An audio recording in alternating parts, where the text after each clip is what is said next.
Hi everyone, my name's Matt Bieniak. I work for the Cleveland Independent School District in the Office of Communications. I'm here to read to you today The Longest Christmas List Ever by Greg and Evan Spiridelis. On Christmas morning not so long ago, in a house on a hill all covered in snow, asleep in his bed was a little boy, Trevor, who dreamed it would be the best Christmas ever. His parents were snoring at 5:45 when Trevor crashed into their bed with a dive.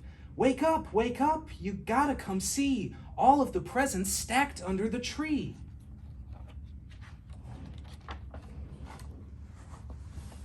He ran out of the bedroom and bounced down the stairs. There wasn't a doubt that St. Nick had been there. A scooter, a game box, two trucks that collide.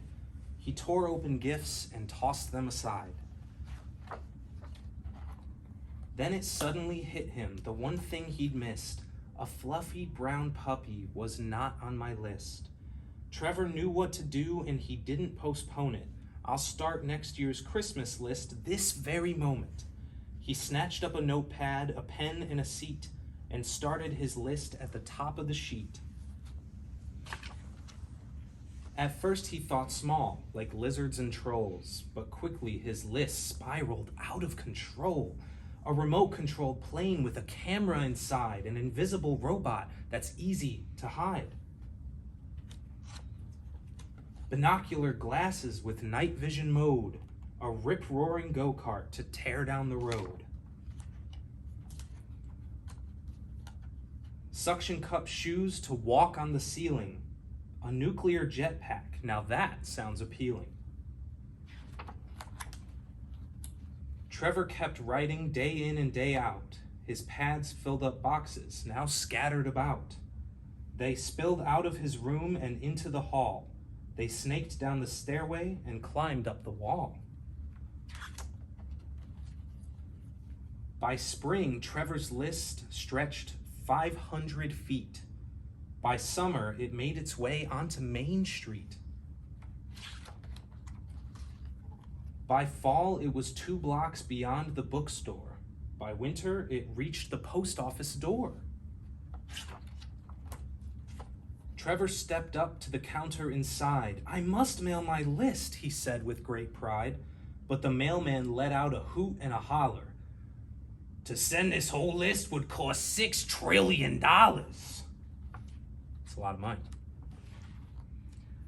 Trevor then emptied his little coin box, a nickel, 2 dimes, and 3 dirty rocks.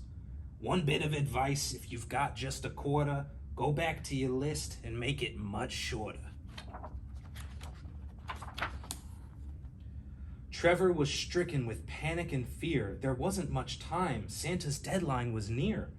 He worked day and night without breaks to eat to try and squeeze everything onto one sheet. But time it was short and his letter tremendous. He missed Santa's deadline and felt plain horrendous. Just awful. That Christmas Eve, Trevor lay in bed joyless. He knew in the morning that he would be toyless. What was I thinking? Where was my head? I asked for too much, I'll get nothing instead. In the morning, he trudged down the stairs without glee, certain there'd be nothing under the tree. But Mom and Dad must have sent Santa a letter, 'cause a puppy appeared and pounced little Trevor.